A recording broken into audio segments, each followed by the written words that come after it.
The season of Advent is a wonderful and scary season. It's wonderful because it's a season that the world hasn't really appropriated anything about. We get to enjoy it as the church.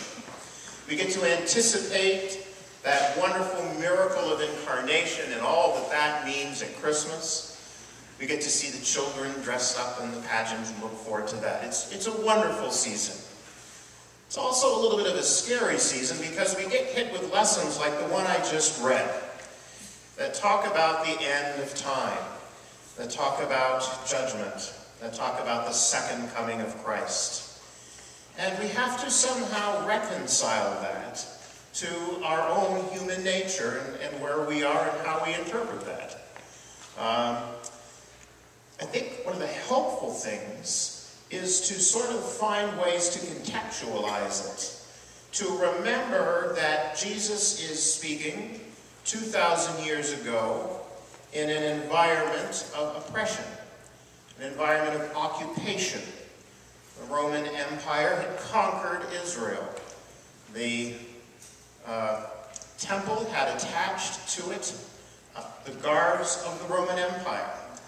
When an oppressed people who have a proud and great history face the kind of suffering that the Israelites were facing, they look for judgment. They hope for some kind of divine intervention. It's very natural to want wrongs set right. And when the world isn't offering the righting of wrongs, one looks to divine power. This apocalyptic environment is one in which John the Baptist was preaching, and it's one that Jesus did have to address.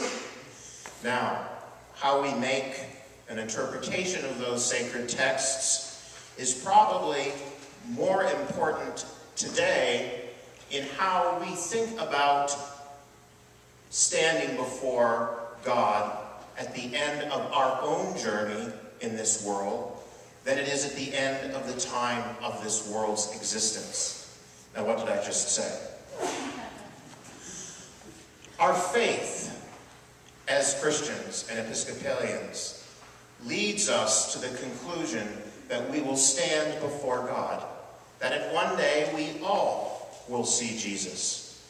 During the memorial service, the celebrant stands up this aisle. I don't know how many times I've walked up this aisle and said, I know that my Redeemer liveth, and at the end I shall see God, and my eyes behold him who is my friend and not a stranger. That's our faith, coming to stand before God and having lived this life and been on this journey in such a way that when we stand before God, we will behold a friend and not a stranger. So, how do we do that? That's a big order for Advent. It really is, but that's what Advent's all about. That's what Advent is trying to do. So I'd like to offer, perhaps, a metaphor of sorts for thinking about the spiritual journey, for thinking about taking stock of where we are, and who we are, and what we're doing. And that involves a little bit of humor, because God has a wonderful sense of humor. And when we get too serious, I think God is smiling up there at us. But yet, when we seriously take Advent's questions and take stock of our lives, this is big stuff. And I'd like to offer this sort of metaphor of taking stock. What is the concept of stock? Stock is a combination of things that have been brought together for a greater purpose or a greater good or to accomplish something. And it can be, those of you who are in the financial world, taking stock in a company to support what it believes in and hopefully make a profit. In the kitchen culinary world, during this time of year, making stock is probably going to involve a turkey.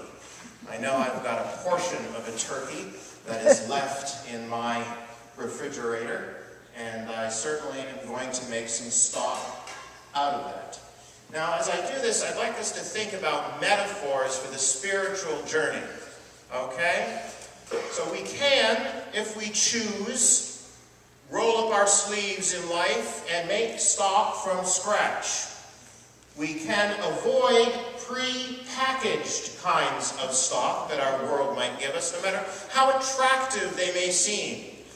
I tend to call that sort of thing in the spiritual journey spiritual ticky-tack.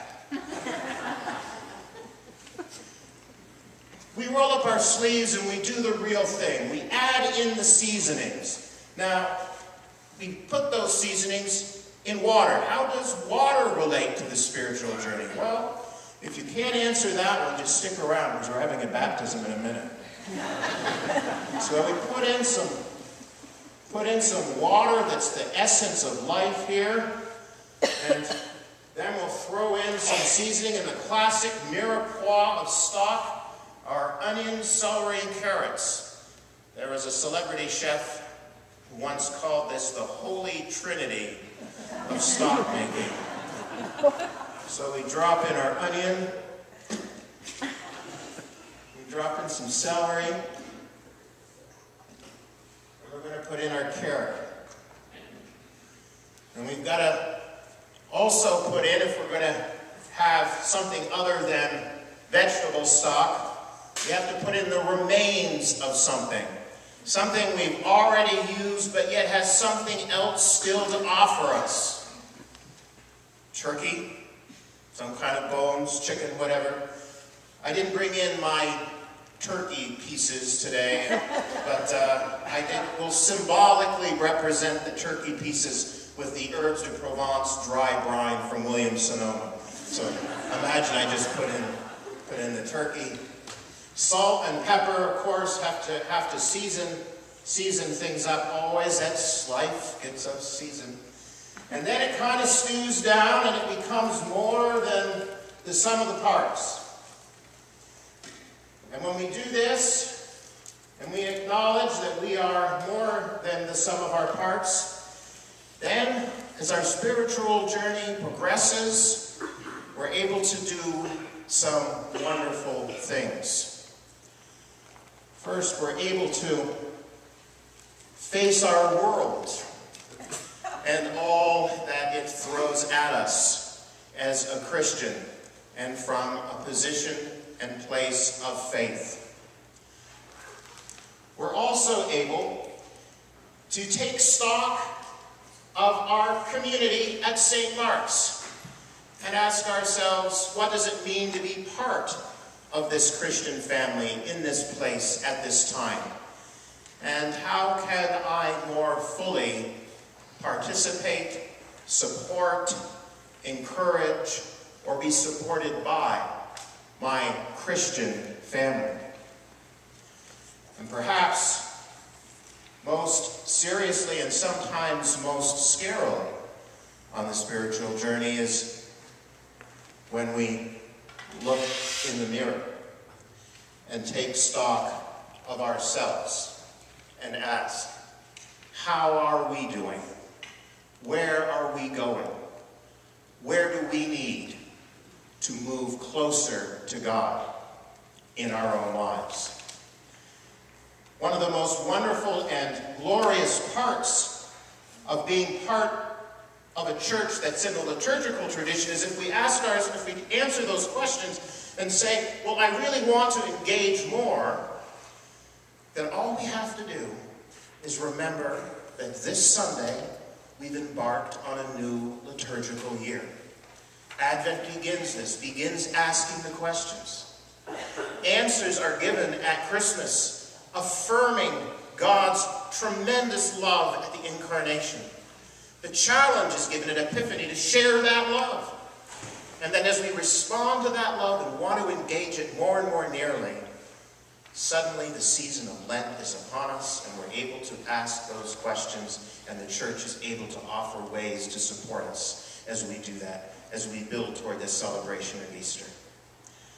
And so, my friends, as we enter this new liturgical cycle, as we begin Advent and we take stock of where we are and where we fit in our world, let us remember that we are destined for a world that is beyond this one, a world in which we will go on forever, a world into which we celebrate two precious new lives today as part of our family, a world that God has made to celebrate the divine qualities that never pass, that were made for each of us, and that are our inheritance this Advent, this Christmas, and every day. Amen. Amen.